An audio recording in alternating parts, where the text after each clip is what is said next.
तो और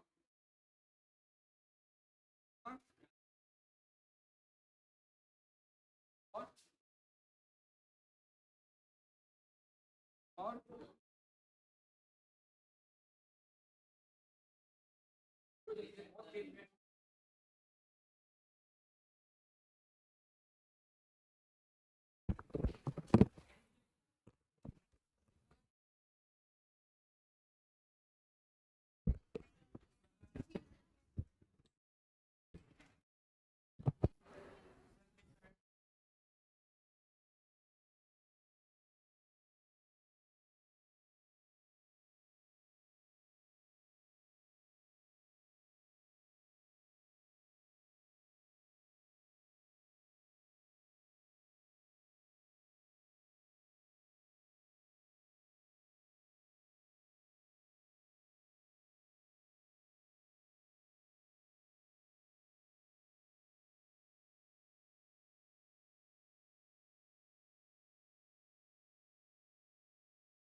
चलो लिखो।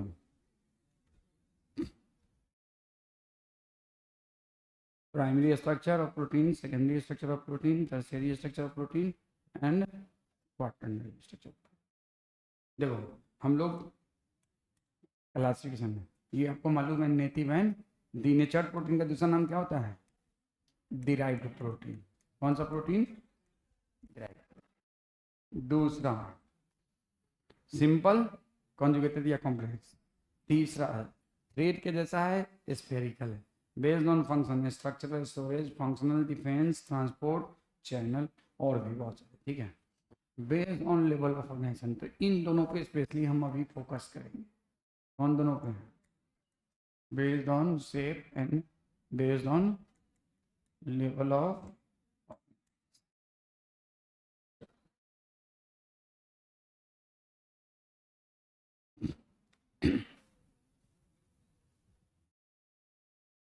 लिखो तो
हो गया?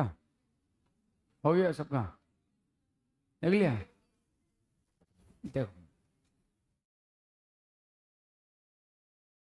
देखो क्लास 12 का बायोमोलिक्यूल, प्लीज लिसन।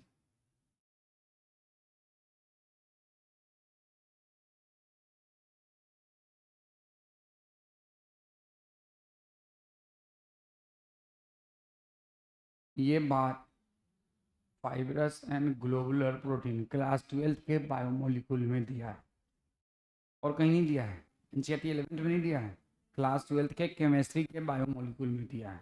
और ये हमारे बायो में भी इस पर क्वेश्चन आता है। जो प्रोटीन थ्रेड के जैसा हो उसको क्या कहेंगे? फाइबर। और जो स्फेरिकल उसको क्या कहेंगे?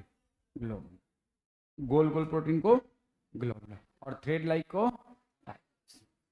अब जैसे हमारे मेरे पास तो हेयर नहीं है, हेयर में जो प्रोटीन होता है वो थ्रेड लाइक होता है और उसको कहते हैं केराटिन। सुन लो, पहले सुन लो कैसा। थ्रेड, थ्रेड समझ रहे हो ना? हाँ, अच्छा। हेयर में जो प्रोटीन है वो कैसा होता है? Thread like. और उस थ्रेड लाइक प्रोटीन को हम लोग क्या कहते हैं? फाइब्रस। और जैसे कि इंजाइम है, कोई सभी ज़्यादातर इंजाइम कैसा होता है? स्फेरिकल। ऐसे पूरी तरह से स्फेयर होगा ऑलमोस्ट, और उसमें कहीं कहीं डिप्रेशन हो। तो ये, तो ऐसे प्रोटीन को हम क्या कहते हैं? ग्लोबुलर। और ऐसे प्रोटीन को क्या कहते हैं? फाइब्रस। अब देखो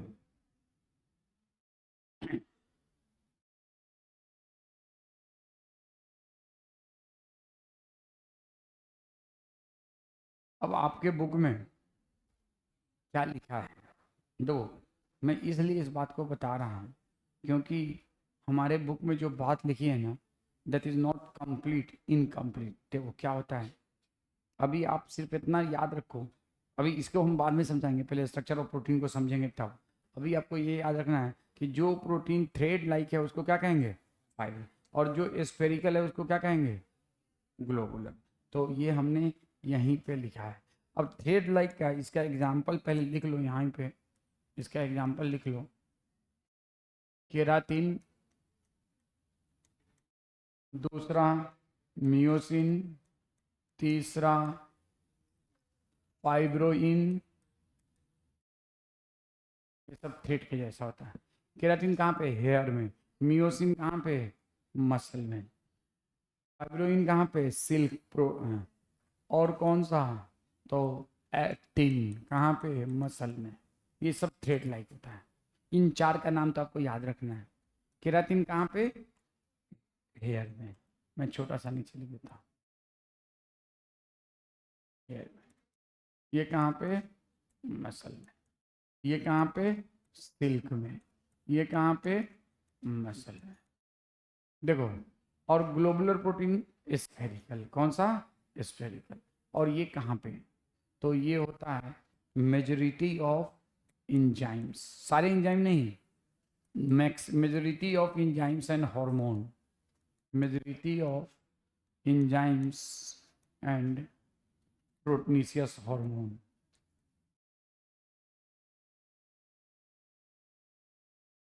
उसके अलावा हार्मोन प्रोटीनियस भी होते हैं, नॉन प्रोटीन। तो ज़्यादातर प्रोटीनियस हार्मोन और 99.9% इंजाइम्स क्या होता है? स्फेरिकल शेप का। उसके अलावा एल्बुमिन, एल्बुमिन। और वो भी कौन सा एल्बुमिन? तो देखो सीधे यहाँ लिख दिया एल्बुमिन, ये नहीं लिखा कहाँ का। एल्बुमिन हमारे ब्लड वाला एल्बुमिन और एग एल्बुमिन, दोनों। ब्लड वाला एल्बुमिन और तो ब्लड में होता है ना एल्बुमिन, यार ना, एल्बुमिन, ग्लोबुलिन, फाइब्रिनोजन। उसके अलावा इंसुलिन स्फेरिकल होता है। कैसा होता है? स्फेरिकल। तो ये सब आपको याद रखना होगा। ज़्यादातर इंजाइम्स 99.9% और जो भी प्रोटीनियस हार्मोन है सब एल्बुमिन जो कि ब्लड में पाया जाता है, और इंसुलिन एक हार्मोन है जो कि स्फेरिकल है। इंसुलिन ही नहीं, जितने भी प्रोटीनियस हार्मोन है, इंसुलिन ही जब प्रोटीनियस हार्मोन प्रोटीन का बना हुआ है। तो ज़्यादातर प्रोटीनियस हार्मोन कैसे होते हैं? स्फेरिकल। तो ये हो गया। अब बाकी इसमें टेक्स्ट में क्या लिखा है वो आगे समझे। उससे पहले हम लोग अब ये बताओ, प्राइमरी स्ट्रक्चर, सेकेंडरी स्ट्रक्चर, इसके बारे में हमारे बुक में फोटो के साथ समझाया है। किसके साथ समझाया है? केमिस्ट्री में भी और बायो में। अब ये बताओ, एक बच्चा पैदा हुआ, ध्यान से सुनो, इसको छोड़ो। एक बच्चा पैदा हुआ, पैदा ही होता है हर बच्चा, एक बच्चा क्यों, सब बच्चा पैदा होता है। अब देखो, ये मैं आगे करूं, करूं आगे। देखो, ये बच्चा पैदा हुआ, और पैदा हुआ तो ये बिस्तर पे लेटा हुआ है, ऐसे ही लेटा रहा। दूसरा बच्चा पैदा हुआ, पैदा होने के बाद ये ऐसे ऐसे हो गया। तीसरा बच्चा पैदा हुआ तो वो पैदा होने के बाद ऐसे हो गया। सुनो,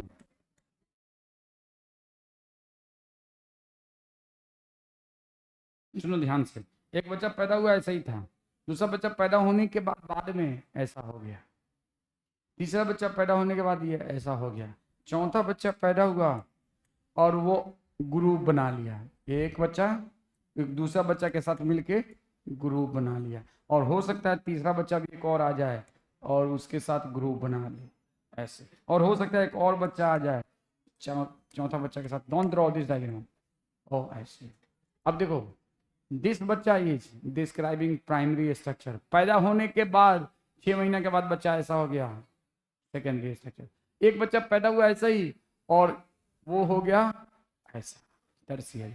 और 2 3 या 4 बच्चा एक साथ ग्रुप बना के टर्शियरी फॉर्म में या सेकेंडरी फॉर्म में एक साथ आ गया, क्वार्टर। नहीं समझ में आया? नहीं आया? मैं कह रहा हूँ नहीं आया, मुझे नहीं आया, तुम लोग को आ गया होगा अलग बात।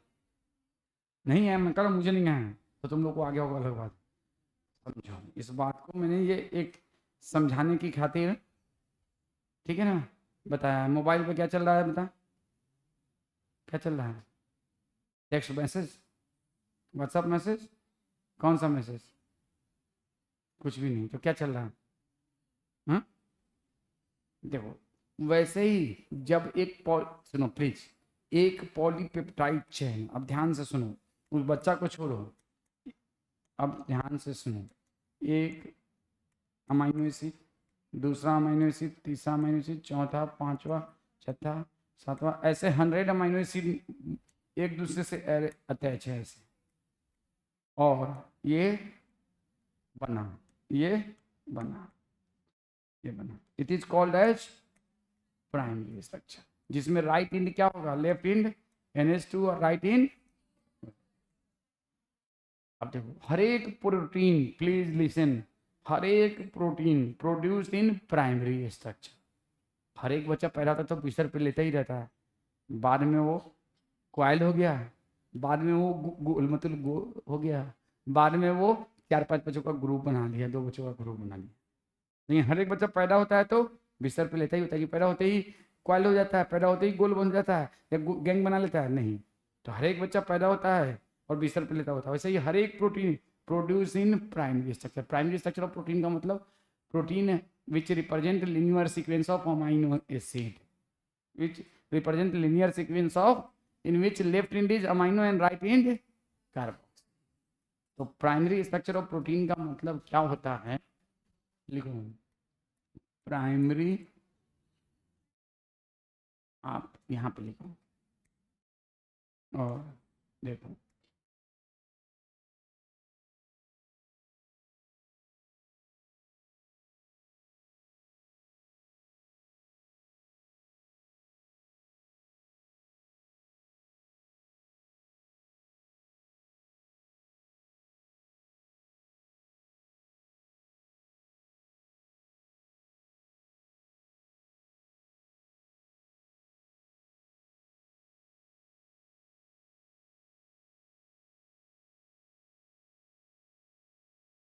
ये केमिस्ट्री है। और बायो के बुक में देखो क्या लिखा है, बायो के बुक में प्लीज लिसन, पहले समझ दो। हमें बुक को भी एनसीईआरटी को साथ साथ लेके चलना है, एनसीईआरटी के बुक को भी साथ साथ लेके स्ट्रक्चर ऑफ प्रोटीन देखो, ये प्राइमरी स्ट्रक्चर। और यहाँ पे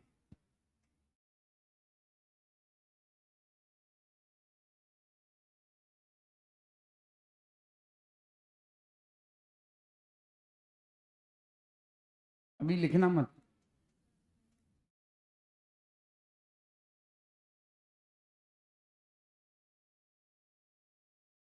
ये बायो की बुक में। और केमिस्ट्री की बुक में क्या लिखता है, केमिस्ट्री की बुक में क्या लिखता है,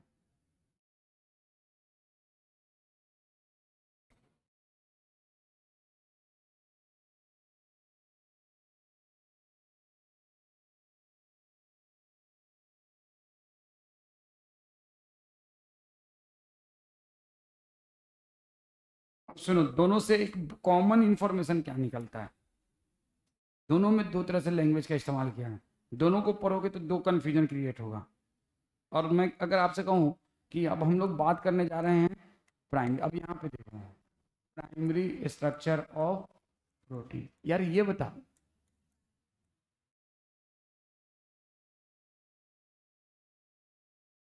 means arrangement of amino acids with respect to each other,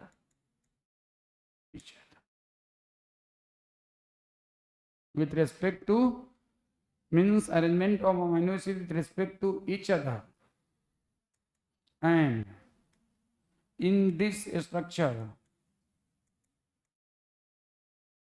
left end is amino group and the right end is carboxyl group।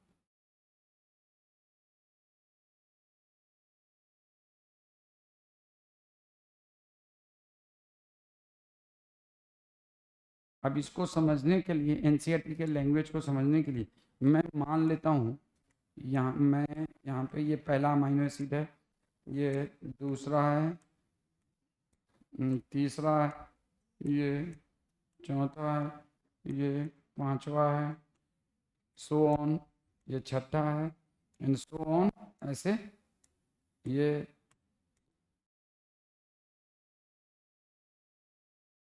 यहाँ पे 101वां है। कौन सा है? 101। तो ये देखो, ये first second third fourth fifth so on, ऐसे ये 101, ये फर्स्ट। तो यहाँ पे लेफ्ट एंड में क्या है? अमाइन। और राइट एंड में क्या है? अब सुनो केमिस्ट्री में क्या लिखता है, etch polypeptide in a protein. आप इच मत देखो, आप इच को भी भूल जाओ, आप अभी किसको भूल जाओ? इच को। सिर्फ आप देखो, polypeptide in a protein has amino acid linked with each other in a specific sequence, and in this sequence of that is said to be primary structure of that protein. तो ये primary structure है। ये कौन सा structure है? और इसमें amino acid का सीक्वेंस है कि यहाँ पे मान लो ग्लाइसिन है तो इसके बाद एलिनिन है तो इसके बाद लाइसिन है तो इसके बाद ल्यूसिन है तो इसके बाद आइसोल्यूसिन है तो इसके बाद वैलिन है, तो सो ऑन, बहुत तरह तरह के तो सीक्वेंस। तो पोजिशनल इंफॉर्मेशन अबाउट द, कौन सा इंफॉर्मेशन? पोजिशनल इंफॉर्मेशन यहाँ पे नहीं है, नहीं है यहाँ पे positional information about in the protein, about किसका पोजिशनल इंफॉर्मेशन? अमाइनो एसिड का। देखो अब हम लोग प्लीज लिसन, यहाँ से काउंट किया, लेफ्ट इन से काउंट करते हैं हमेशा अमाइनो की तरफ। तो मान लो हमें पता करना है कि 5वां नंबर कौन सा अमाइनो एसिड है, तो दूसरा तीसरा, तो ये 5वां नंबर पे मान लो ट्रिप्टोफान है। तो ये पता कर हमको, हम जब प्राइमरी स्ट्रक्चर देख के बता सकते हैं कि 5वां नंबर पे ट्रिप्टोफान है, 8वां नंबर पे वैलिन है, 12वां नंबर पे फिनाइलिन है। पोजिशनल इंफॉर्मेशन, जैसे इस लाइन को हम देख के बता रहे हैं कि लास्ट में एक पता नहीं क्या नाम है, जो भी नाम है, नाम क्या है? हाँ, फायजा। तो इस लाइन को हम देख के लास्ट में बता रहे हैं कि फायजा है, और इधर में जो भी है वाइजा है, ठीक है ना। तो पोजिशनल इंफॉर्मेशन लीनियर सीक्वेंस में इस लाइन को देख के हम लास्ट में बता रहे हैं मिस्टर एक्स है, समझ रहे बात को? पोजिशनल, बीच में मिस्टर वाई है, आगे में मिस्टर बी है, ठीक है ना। तो पोजिशनल इंफॉर्मेशन, तो आपसे कहा जाए कि primary structure of protein give the, आप लिखेंगे give the positional information of amino acid, information of amino acid. अब भाई सुनो please, information of amino acid आप लोग पढ़ोगे 12th क्लास में सिकल सेल एनीमिया, और पढ़ोगे उसमें 6 पोजीशन पे amino acid glutamic acid is changed by valine, 6 position. अब 6 पोजीशन का मतलब समझ में आया? तो एक अमाइनो एसिड, एक पॉलीप्रोटीन है जिसका नाम है अल्फा ग्लोबुलिन, और एक प्रोटीन है जिसका नाम है बीटा ग्लोबुलिन। किसमें? हीमोग्लोबिन में। हीमोग्लोबिन के अंदर इसी चैप्टर में पढ़ाएंगे, इसी टॉपिक में पढ़ाएंगे alpha globulin and beta globulin. 2 protein है हीमोग्लोबिन के अंदर, 2 तरह के प्रोटीन थे, alpha globulin and beta globulin. तो उसमें पढ़ोगे कि उसमें एक प्रोटीन के अल्फा के साइड, ध्यान से बात इसकी पूरा, अल्फा ग्लोबुलिन में 6था अमाइनो एसिड जो कि नॉर्मली क्या होता है? ग्लूटामिक एसिड, वो किससे रिप्लेस हो जाता है? वैलिन से। तो 6था पोजीशन का मतलब समझ में आया? 6 पोजीशन का मतलब समझ में आया?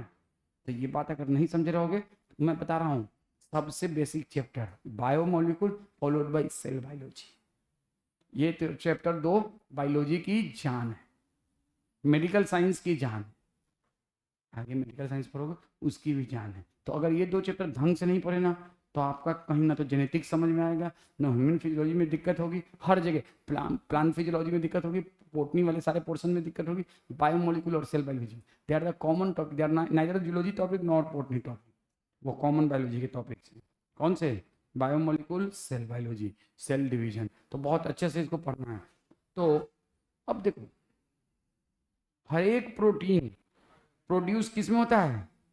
Prime. Every protein produced in, right down, इसी के नीचे लिखो, every protein produced in primary structure, every protein produced in primary structure.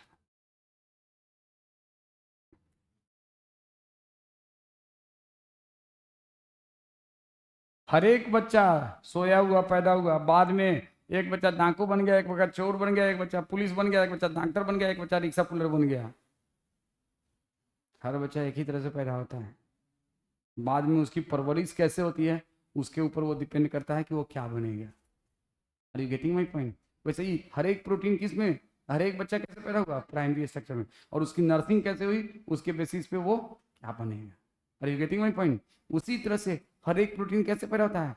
Primary structure में, और इसकी नर्सिंग कैसे हुई इसकी वजह से ये सेकेंडरी, टर्शियरी या क्वाटरनरी में चेंज होगा। अब ये बताओ, एक बहुत क्या प्रोबेबिलिटी है? एक नेक इंसान बहुत है, अब उसका बच्चा नेक पैदा होगा कि बेईमान होगा? नेक। और एक बहुत ही मक्कार इंसान है, तो उसका बच्चा नेक पैदा होगा? मक्कार ही। Gene matter, gene matter, yes, it's matter, it's matter. चाहे परवरिश कैसे भी करो, कभी भी मौका मिलेगा वो मक्कार बन जाएगा। और नेक इंसान का बच्चा कितनी भी गलत इन्वायरमेंट में रहेगा, कहीं ना कहीं वो नेक ही रहेगा। Gene matter. वैसे ही प्राइमरी स्ट्रक्चर में जो अमाइनो एसिड का सीक्वेंस है, ध्यान से सुनो, प्राइमरी स्ट्रक्चर में जो अमाइनो एसिड का सीक्वेंस है, दैट्स मैटर। कैसे मैटर करता है अभी बताऊं। The sequence of amino acid matter. कैसे, वो आप ये बताएंगे। The sequence of amino acid, sequence of, very very important point, the sequence of amino acid in primary structure,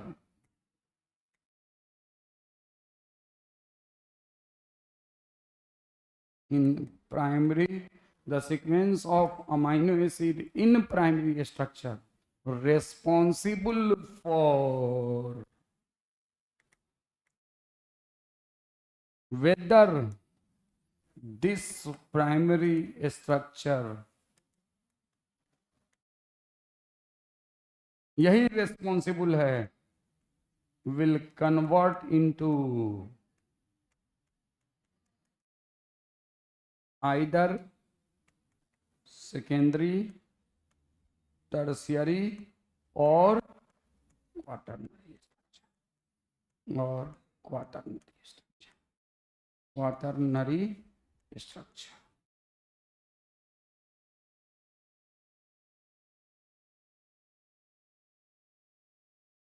अगर सीक्वेंस मैटर करता है, अभी और आगे समझ में आएगा, घबराओ मत, धीरे धीरे।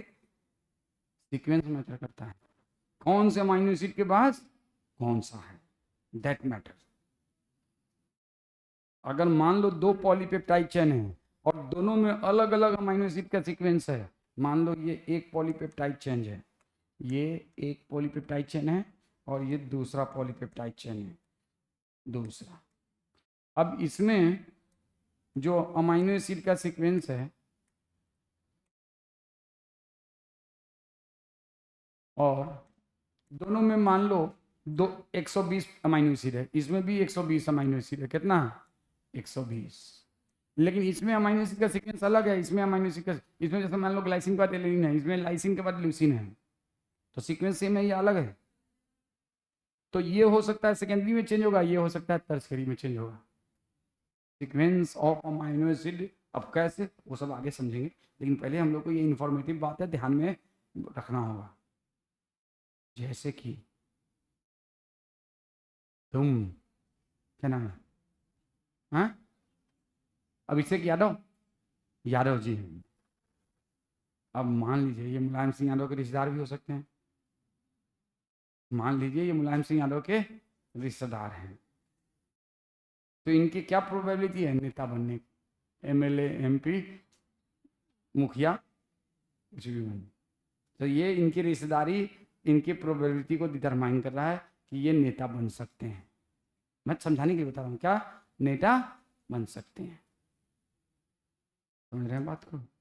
ये प्रोबेबिलिटी। वैसे ही सीक्वेंस ऑफ अमाइनो एसिड के बेसिस पे डिटरमाइन होता है कि प्राइमरी स्ट्रक्चर फ्यूचर में किस में चेंज होगा, सेकेंडरी में होगा या टर्शियरी में होगा, या कौन फैक्टर रिस्पॉन्सिबल है, one and only sequence of amino acid. कैसे, वो बाद में समझ में आएगी। अब देखो, ये बात भी शायद कहीं पे आपके बुक में है। अब देखो, उससे पहले ये लाइन तुम लोग को समझाने की जरूरत नहीं है। A protein is imagined as a line, कौन सा, primary structure. The left end represented by the first amino acid and right end represented by the, समझ में आया? तो ये किसकी बात कर रहा है, प्राइमरी स्ट्रक्चर या सेकेंडरी की? तो प्राइमरी स्ट्रक्चर में फर्स्ट अमाइनो एसिड क्या है, लेफ्ट इन, और राइट इन वाला लास्ट में। कोई दिक्कत? अब देखो उसके आगे, the first amino acid is called as N terminal. क्यों? अमाइनो है तो एन, और कार्बोक्सिलिक है तो C, and the last amino acid is called as C terminal. तो लिखो, in primary structure, in primary structure first amino acid described as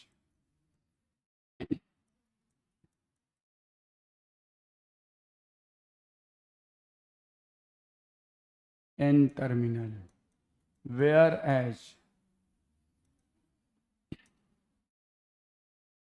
last amino acid described as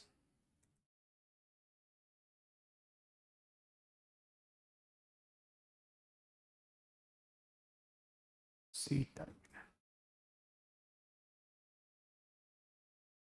अब मुझे तुम लोग बताओ,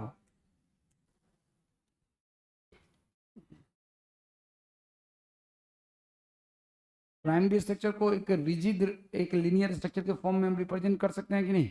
yes, we can represent in a linear form, we can represent in a linear form.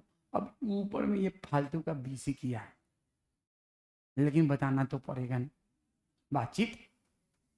BC stand for फालतू का, unnecessary, लेकिन किया है तो हमें बताना पड़ेगा, क्योंकि एनसीईआरटी के बायो के बुक में देखो, आप लोग बाकी केमिस्ट्री में पढ़ते हो ना, स्ट्रक्चरल फार्मूला, मॉलिक्यूलर फार्मूला पढ़ते हो कि नहीं?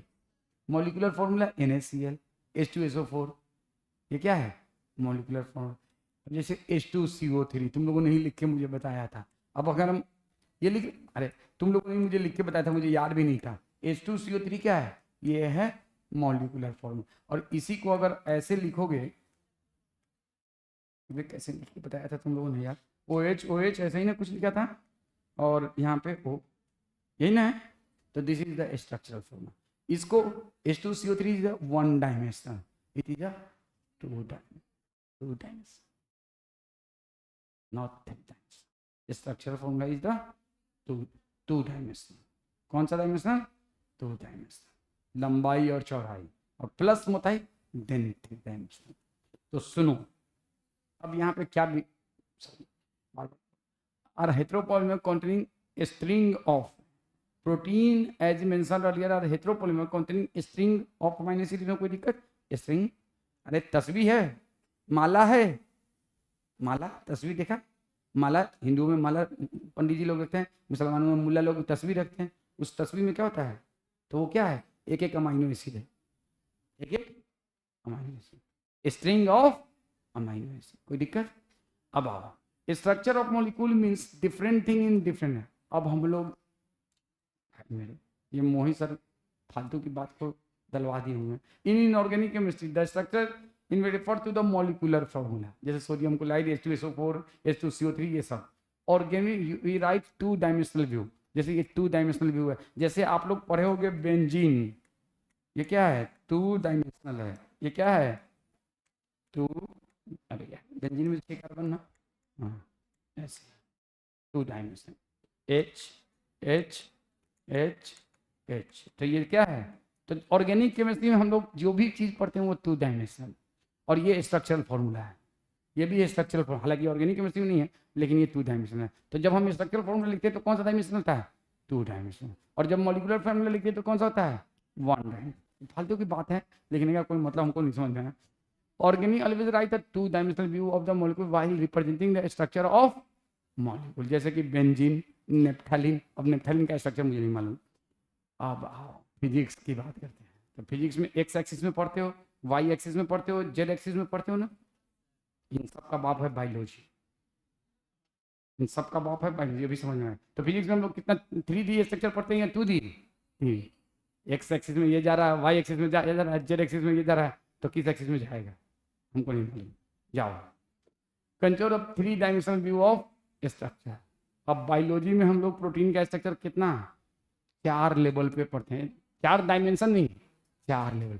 Primary structure, secondary structure, tertiary structure. तो ये बायोलॉजी का फालतू का भौकाली दिखाया है लड़की। तुम दोनों को इतना मार मारेंगे ना कि सब भूत छुड़ा देंगे। भूत छुड़ाना जानते हो?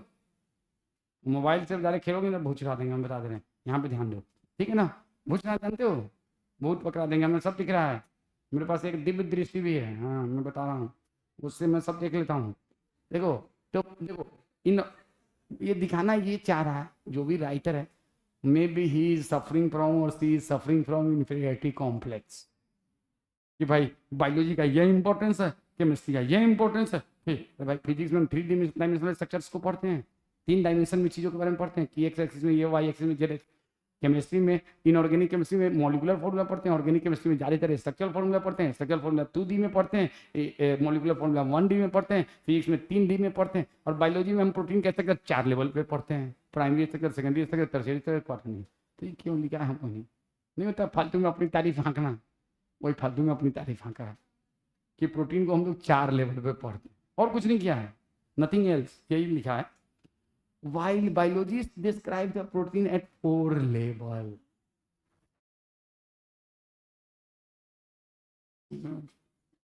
कब ये अननेसरी नहीं है बीसी, ये अननेसरी बात है नहीं, सीधे तुम लिखो ना यार, क्या जरूरत है उतना कहने का, कहानी बनाने का, लिखने के लिए बहुत कुछ है, लिखने के लिए बहुत कुछ है। तो अभी हम लोग कौन सा स्ट्रक्चर पढ़े हैं, प्राइमरी स्ट्रक्चर। और प्राइमरी स्ट्रक्चर का मतलब क्या है, अमाइनो एसिड लगातार लिखते जाओ, यहाँ से लेके इस कॉर्नर से लेके वहां तक 1 लाख अमाइनो एसिड डाल लो और सबको एक दूसरे से जोड़ दो, वो कौन सा स्ट्रक्चर है। अब उसको ऐसे ऐसे गोल घुमा दो, नहीं, टर्शियर।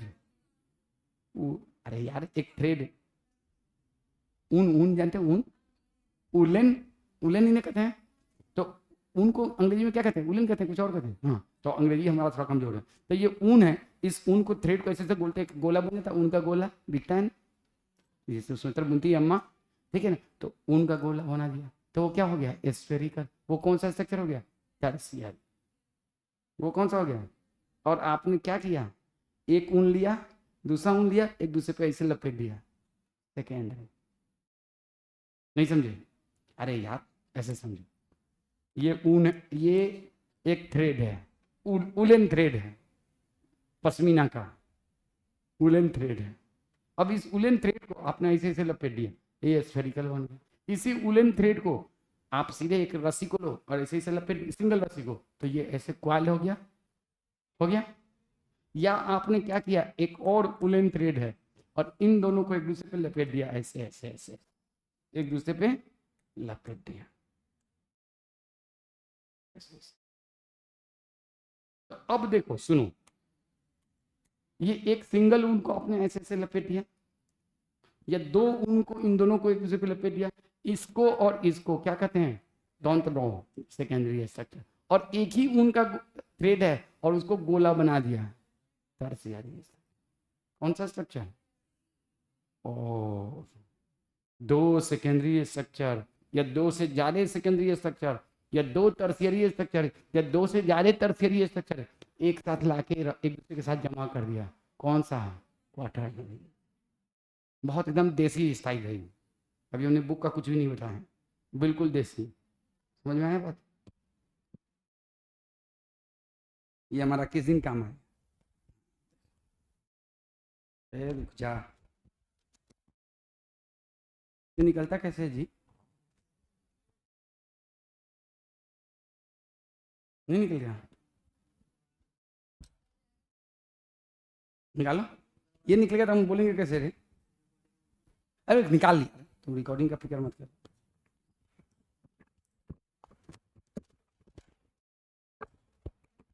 जब तक समझोगे नहीं जब तक होगा नहीं।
और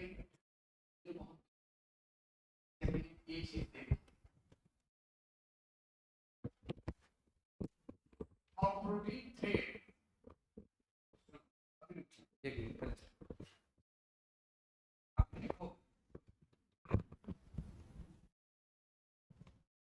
आप इसको छोड़ दो, अभी रुक जाओ, अब लिखो। मैं यहाँ पे primary structure depend upon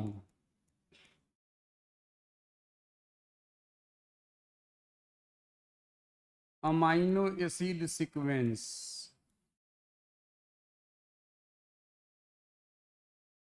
single polypeptide chain, single polypeptide chain, polypeptide chain,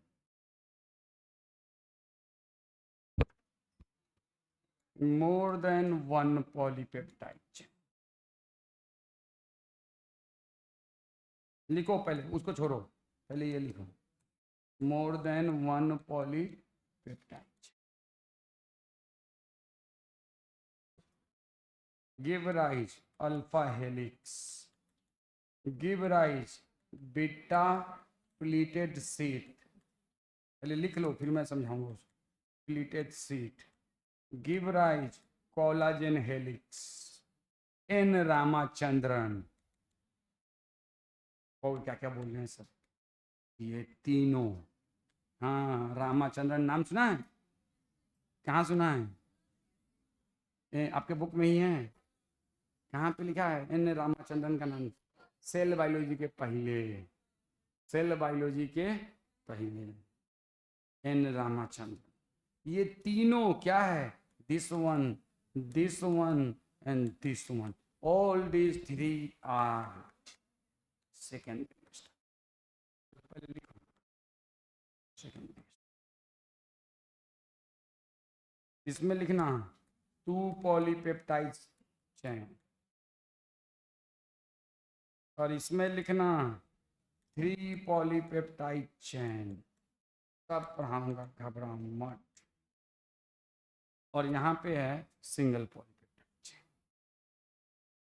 तो आपसे कहा जाए सेकेंडरी स्ट्रक्चर ऑफ प्रोटीन एक पॉलीपेप्टाइड चेन से बनेगा, 2 से बनेगा, 3 से बनेगा, तो 3 से, 1 से भी बनेगा, 2 से भी बनेगा, 3 से भी। अभी समझाऊंगा, घबराओ मत। Alpha helix, beta pleated sheet, collagen helix.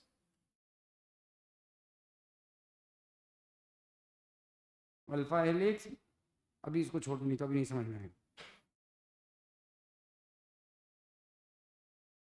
Beta pleated sheet, collagen helix. अब देखो प्लीज लिसन, ये है, चलो बता, ये एक सिंगल पॉलीपेप्टाइड चेन है, और इसको हमने अभी बताया ना, एक ही पॉलीपेप्टाइड चेन को ऐसे कॉइल कर दिया तो क्या बन जाएगा? Alpha helix. और एक पॉलीपेप्टाइड चेन है, ये एक पॉलीपेप्टाइड चेन है, ये एक पॉलीपेप्टाइड चेन है, और ये दूसरा पॉलीपेप्टाइड चेन है।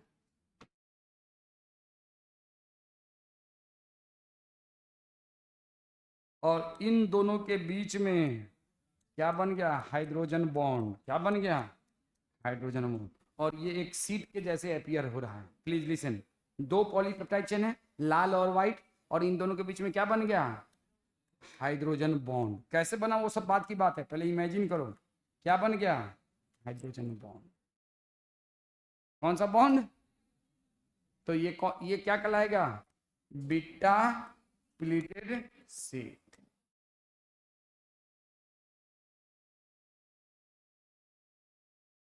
और ये क्या है? Alpha helix. ये कितना? सिंगल से या 2 से? सिंगल से। और ये 2 पॉलीपेप्टाइड चेन से, तो 2 सेपरेट पॉलीपेप्टाइड चेन। भाई 2 पॉलीपेप्टाइड चेन है, और ये दोनों पॉलीपेप्टाइड चेन एक दूसरे के सामने आया और एक दूसरे के साथ है, और दोनों में हाइड्रोजन बॉन्ड बन गया इन दोनों के बीच में, तो एक सीट बन गया। उसको हम कहते हैं बीटा प्लीटेड सीट। क्यों कहते हैं बीटा, वो सब छोड़ दो अभी। और इसको हम क्या कहते हैं? अल्फा। एक ही पॉलीपेप्टाइड चेन है, वो आपस में क्वाइल कर गया। क्यों क्वाइल किया? Because of formation of hydrogen.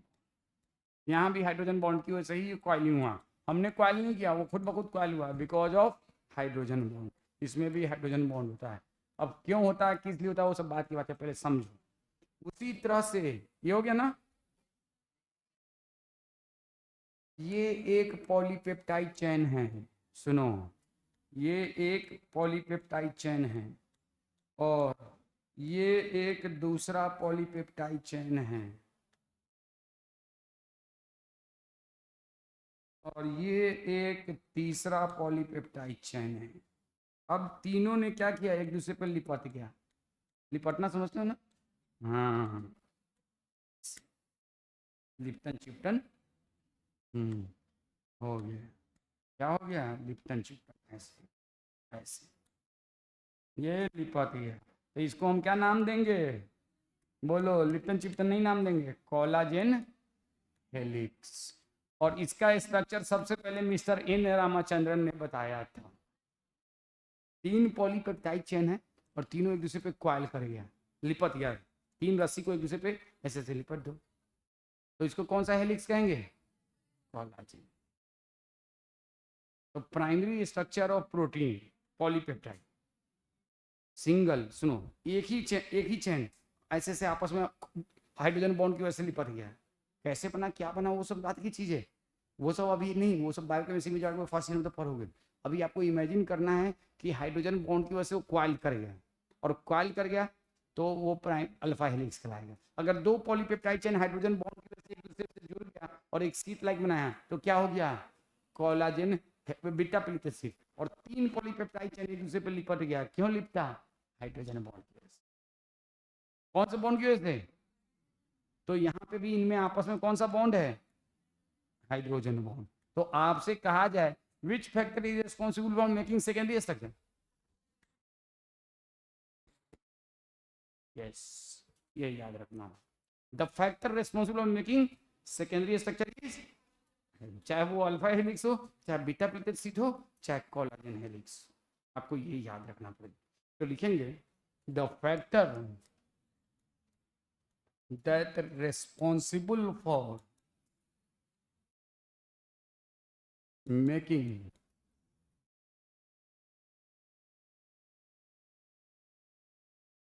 secondary structure is hydrogen bond. और हाइड्रोजन बॉन्ड किस में पाया जाता है, अल्फा हेलिक्स में, बीटा प्लीटेड में, कोलाजन हेलिक्स में, तीनों। अल्फा हेलिक्स एक पॉलीपेप्टाइड चेन से, बीटा प्लीटेड 2 पॉलीपेप्टाइड, और कोलाजन हेलिक्स 3। इसमें सबसे मजबूत कौन होगा रे, 3 रस्सी को एक दूसरे पे लपेट दो, 2 रस्सी एक दूसरे के सामने रख दो और एक रस्सी को ऐसे लपेट दो, मजबूतेस्ट कौन होगा, मजबूतेस्ट, नॉट स्ट्रॉन्गेस्ट, मजबूतेस्ट कोलाजन। इसीलिए collagen protein is the strongest protein because collagen proteins have which structure, collagen helix. Strongest protein in the world, collagen. Strongest protein in the body, collagen. तो लिख लो, strongest protein in the body, strongest protein and most abundant protein in animal world, कौन सा, हाँ, protein in animal world,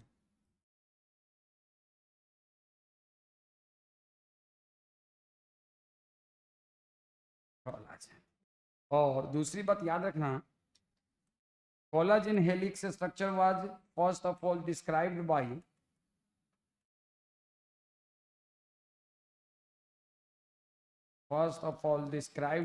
बोलो, N Ramachandran. याद रखना, N Rama, Madras के यूनिवर्सिटी से इन्होंने पढ़ाई की थी। आप सेल बायोलॉजी के पहले वाले टॉपिक में देखोगे ये लिखा हुआ है, N Ramachandran, N Ramachandran. South के एक डायरेक्टर वगैरह का भी नाम है एन रामाचंद्रन। तो आपसे मैं कहूँ, ये बताओ आपको क्या लगता है, कोई हेलिक्स है, अल्फा हेलिक्स, कोई बीटा प्लीटेड शीट है, या कोई कोलाजन हेलिक्स है, ये सब क्या बनाएगा, थ्रेड लाइक स्ट्रक्चर बनाएगा या समथिंग एल्स, कॉमन सेंस है, कैसा स्ट्रक्चर बनाएगा, थ्रेड लाइक। तो secondary structure form the thread like structure and thread like structure is fibrous protein. तो secondary structure make the fibrous protein. तो नीचे में लिखो, ये हो गया ना, इसमें क्या है? हाँ हाँ, गुड। तो लिखो secondary structure mostly, not always. अब वो ऑलवेज ऑलवेज नहीं, आप बस इतना लिखो, secondary structure mostly form thread like protein, thread like protein. अब मत पूछना मोस्टली क्यों लिखा है, बस ध्यान लो। और इसको ब्रैकेट में लिखना फाइब्रस।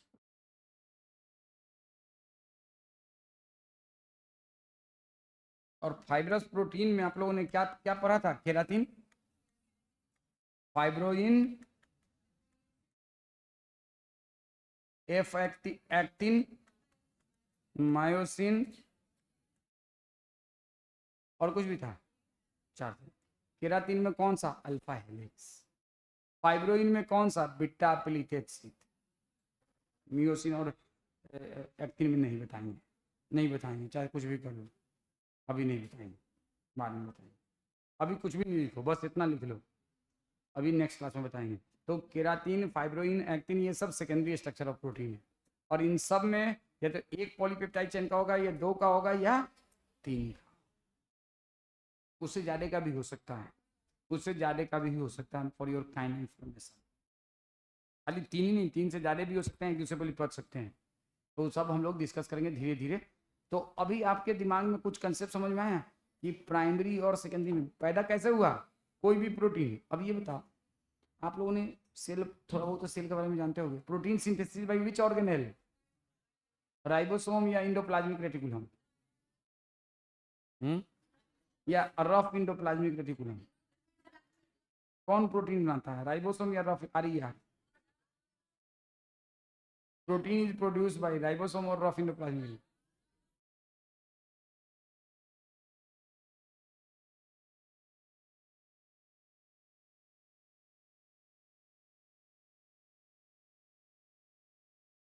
गोल्जी एपिटस का क्या काम होता है?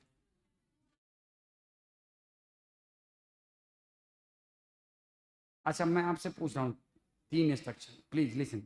Ribosome, rough endoplasmic reticulum, smooth endoplasmic reticulum, Golgi apparatus. इन चारों का फंक्शन आप लोग मुझे नेक्स्ट क्लास में बताना। कौन कौन सा? लिख लो, कुछ बात आपको जानना होगा। कौन सा? Ribosome, rough endoplasmic reticulum, smooth endoplasmic reticulum, Golgi apparatus. फिर आपको बहुत ही एक इंटरेस्टिंग बात बताऊंगा। राइबोसोम का फंक्शन, आर का फंक्शन, ACR का फंक्शन, गोल्जी एपिटस का। फिर मैं नेक्स्ट क्लास में एक बहुत इंटरेस्टिंग बात बताऊंगा, मजा आ जाएगा तुम लोग को सच में। लेकिन इन चारों का फंक्शन पहले तुम लोग देख के आना, इतने तो पढ़े होगे ना। हाँ, ACR का क्या फंक्शन है? क्या? लिपिड। अच्छा, आर प्रोटीन और राइबोसोम भी प्रोटीन। चलो कोई नहीं, नेक्स्ट क्लास में देख के आना, नेक्स्ट क्लास में देखें। चलो नेक्स्ट क्लास में